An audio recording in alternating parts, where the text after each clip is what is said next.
Hello everyone, मैं हूं शिरीष और आप देख रहे हैं बोनसाई एंड गार्डनिंग जोन। अगर आपको लगता है कि पपीते के पेड़ को सिर्फ जमीन पे उगाने पर ही फल आते हैं, तो कंटेनर में लगे हुए मेरे इस पपीते के पेड़ को देखिए, जो इस समय पके हुए पपीतों से भरा हुआ है। इसे मैंने 24 इंच बाय 18 इंच के बड़े फ्रूट क्रेट में उगाया हुआ है। दोस्तों, अगर आप पपीता उगाने का सही तरीका जानते हैं तो आप बड़े कंटेनर में भी पपीता उगा सकते हैं और इस तरह से ढेर सारे फल भी पा सकते हैं। तो आज के इस वीडियो में मैं आपको बताने वाला हूं कि किस तरह से आप अपनी छत या बालकनी में बड़े कंटेनर में पपीते का पेड़ उगाकर ढेर सारे फल पा सकते हैं। तो चलिए वीडियो को शुरू करते हैं।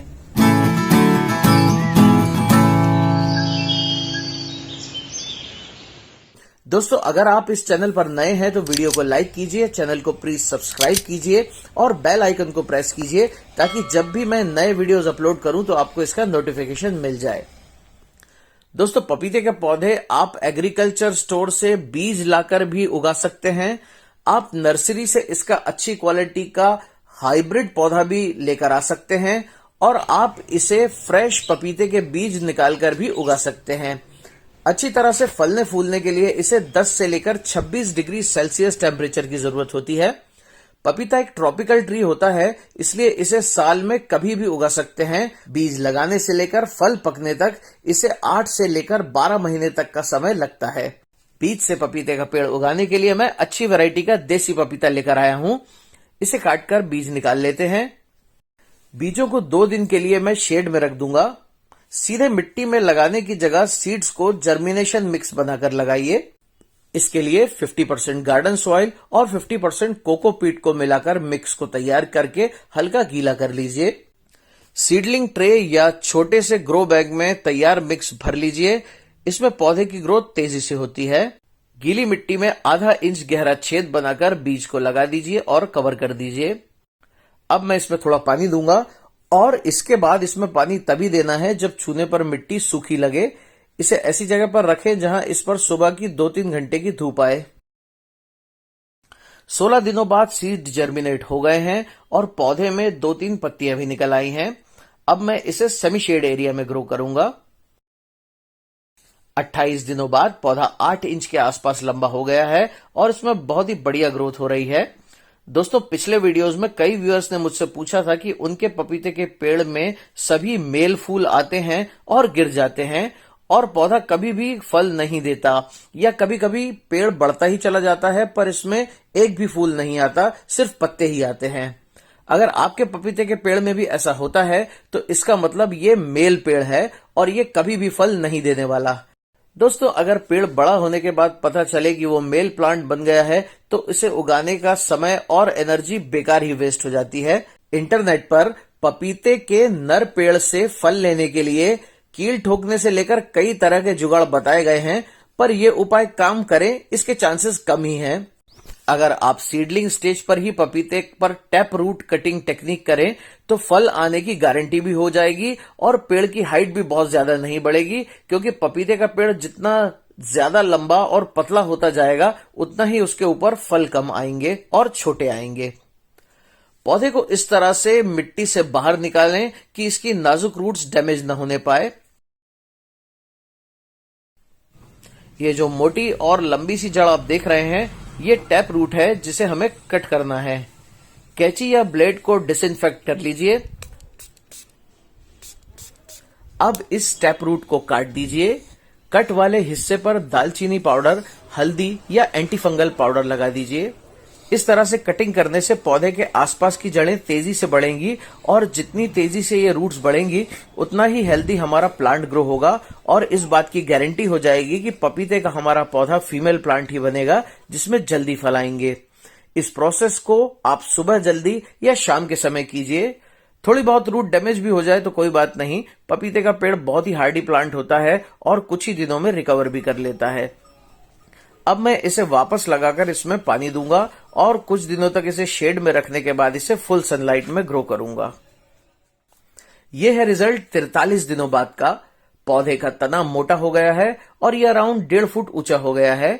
आप देख सकते हैं इसकी मिट्टी ड्राई है क्योंकि पपीते को ओवर वाटरिंग पसंद नहीं है।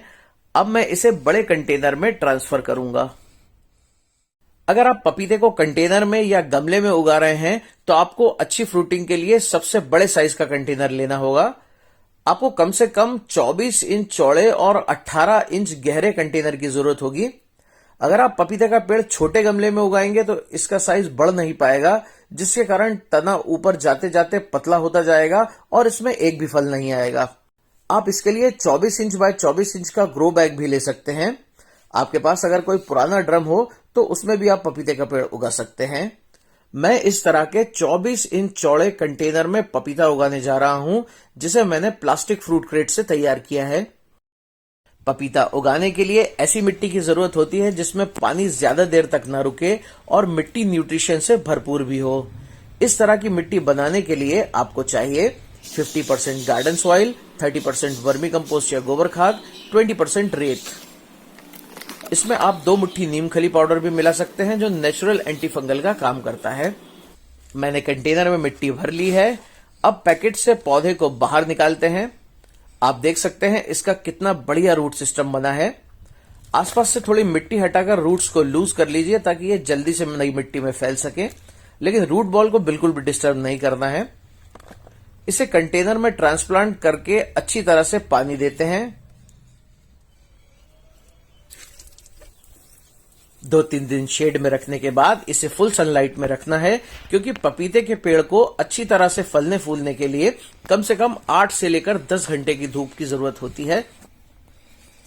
अगर आप इसे शेड में उगाएंगे तो इसमें सिर्फ पत्तियां ही आएंगी, फल या फूल नहीं बनेंगे। 3 महीने बाद पौधे में तेजी से ग्रोथ हुई है। पौधा 2.5-3 फीट के आसपास का हो गया है और इसका तना भी मोटा होने लगा है। इसमें छोटे छोटे फूल भी दिखाई दे रहे हैं। ये अर्ली फ्लावर्स होते हैं। इतने छोटे पौधे में फल नहीं आएंगे तो ये फूल अपने आप ही कुछ दिनों में गिर जाएंगे। अगर आप पपीते के पौधे को कंटेनर में उगा रहे हैं तो अच्छी तरह से फलने फूलने के लिए इसे रेगुलर खाद देने की जरूरत होती है। पपीते के लिए ऑर्गेनिक खाद सबसे बढ़िया होती है और आपको किसी भी तरह के केमिकल फर्टिलाइजर की कोई जरूरत नहीं है। महीने में एक बार ऊपर की मिट्टी को हल्का लूज करके इस साइज के बड़े कंटेनर में लगभग 4-5 मुट्ठी अच्छी तरह से सड़ी हुई गोबर की खाद डालिए और मिट्टी के साथ मिक्स कर दीजिए। जमीन में उगा पपीते का पेड़ मिट्टी से माइक्रो न्यूट्रिएंट्स ले लेता है, लेकिन गमले में माइक्रो न्यूट्रिएंट्स की कमी हो जाती है। माइक्रो न्यूट्रिएंट्स की कमी पूरी करने के लिए महीने में एक बार 2 चम्मच सीवीड एक्सट्रैक्ट ग्रेन्यूल्स या बायोजाइम के काले दाने डालकर मिट्टी में मिला दीजिए। अच्छी ग्रोथ के लिए 1 लीटर पानी में 10 ml सीवीड एक्सट्रैक्ट लिक्विड मिलाकर पूरे पेड़ पर स्प्रे कीजिए और इसी लिक्विड को मिट्टी में भी जड़ों के आसपास डालिए। अब मैं इसे और भी बड़े फ्रूट क्रेट में नई उपजाऊ मिट्टी में भरकर ट्रांसप्लांट कर दूंगा। ऐसा करने से इसकी ग्रोथ तेजी से बूस्ट होगी। ये है रिजल्ट 6 महीने बाद का। देखिए पपीते के पेड़ में क्या जबरदस्त ग्रोथ हुई है। इसका तना भी काफी मोटा हो गया है और बड़ी बड़ी पत्तियां निकलने लगी है। इसमें फ्लावरिंग भी शुरू हो गई है। फ्लावरिंग शुरू होते ही आपको पपीते के पेड़ में ऑर्गेनिक कंपोस्ट या अच्छी तरह से सड़ी हुई गोबर की खाद देना जरूरी है, क्योंकि पेड़ को फूल और फल बनाने के लिए काफी एनर्जी की जरूरत होती है। फ्लावरिंग के दौरान कंटेनर में पानी तभी देना है जब छूने पर ऊपर की मिट्टी सूखी महसूस हो, नहीं तो ओवर वाटरिंग के कारण पौधा फूल गिरा देगा। पपीते के पेड़ में मेल और फीमेल दोनों तरह के फ्लावर होते हैं। इन्हें पहचानना काफी आसान होता है। मेल फ्लावर नीचे से पतला और लंबा सा होता है, जबकि फीमेल फ्लावर के नीचे आप छोटा सा फल बनता हुआ मोटा हिस्सा देख सकते हैं। दोस्तों, मेरे गार्डन में कई तरह के खुशबूदार फूलों के पौधे हैं, जिनसे अट्रैक्ट होकर भंवरे, मधुमक्खियां और तितलियों जैसे ढेर सारे पॉलिनेटर्स यहाँ आते हैं और वेजिटेबल और फ्रूट प्लांट्स को भी पॉलिनेट करते हैं, जिससे मुझे गमलों में भी ढेर सारे फल मिलते हैं। फीमेल फ्लावर्स कुछ दिनों में अपने आप सूख कर गिर जाएंगे, लेकिन पॉलिनेशन न होने से फीमेल फ्लावर भी फ्रूट में कन्वर्ट नहीं होते हैं और छोटे में ही गिर जाते हैं। ऐसे में आप हैंड पॉलिनेशन भी कर सकते हैं।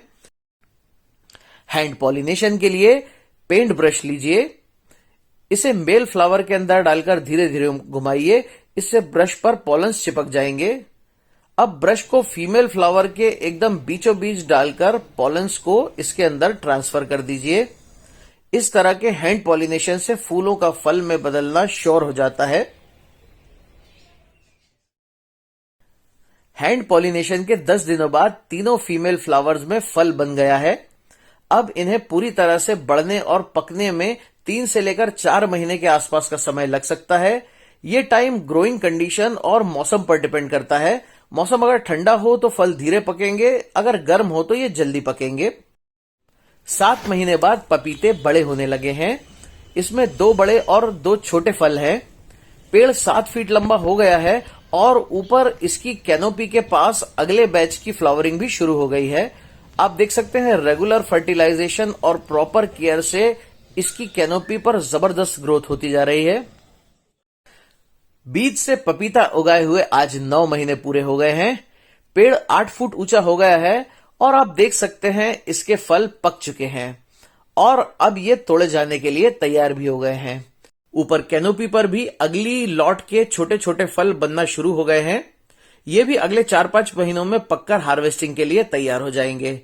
अगर मैं इसे जमीन पर उगाता तो इस समय इस पर दर्जनों फल आ रहे होते, लेकिन गमले में उगाने पर हमें जमीन जैसे फ्रूटिंग की उम्मीद नहीं करना चाहिए। दोस्तों, मैंने देसी वैरायटीज के बीज उगाए थे।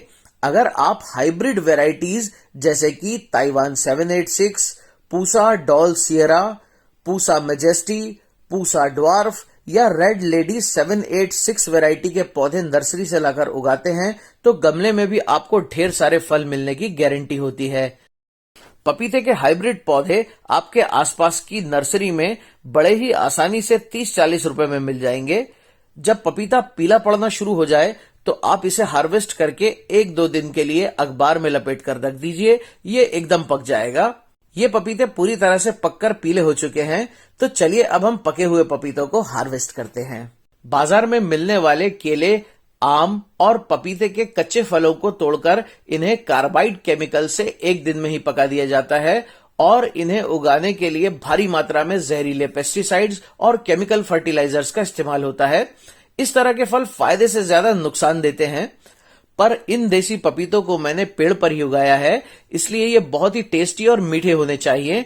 इसे चक्कर देखते हैं।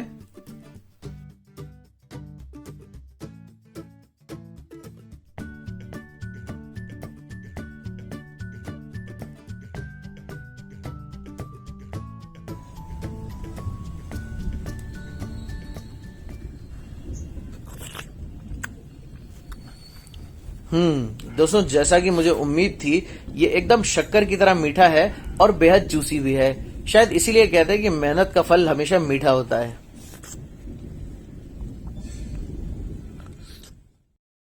पपीते के पेड़ों पर मिली बग्स, स्पाइडर माइट्स, एफिड्स और थ्रिप्स जैसे रस चूसने वाले इंसेक्ट्स लग सकते हैं।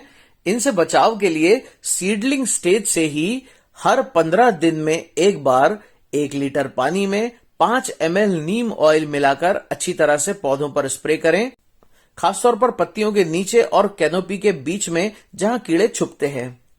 पपीते के पौधे में सबसे कॉमन बीमारी होती है पपाया लीफ कर्ल वायरस। इसे पपीते का मरोड़िया रोग भी कहते हैं। इस बीमारी से इन्फेक्टेड पौधों की पत्तियां अंदर की तरफ मुड़ने और सिकुड़ने लगती हैं और नई पत्तियां भी मुड़ी हुई और छोटी छोटी आती हैं और पौधे की ग्रोथ रुक जाती है।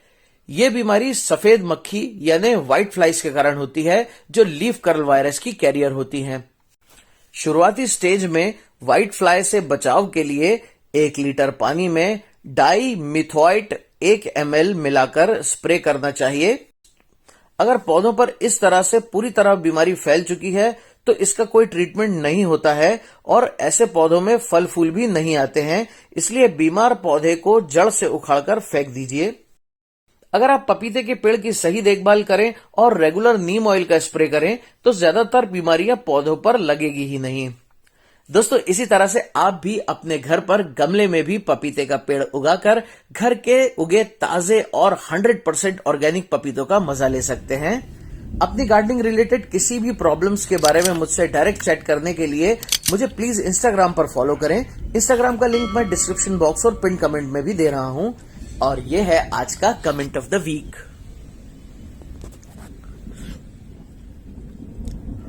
तो ये वीडियो आपको कैसा लगा मुझे कमेंट करके जरूर बताएं। वीडियो पसंद आया हो तो इसे लाइक और शेयर करें। मेरे इस चैनल को प्लीज सब्सक्राइब जरूर करें। नए नए वीडियोस का नोटिफिकेशन सबसे पहले पाने के लिए बेल आइकन को प्रेस करें तो मिलते हैं अगले वीडियो में। Thanks for watching and keep on gardening.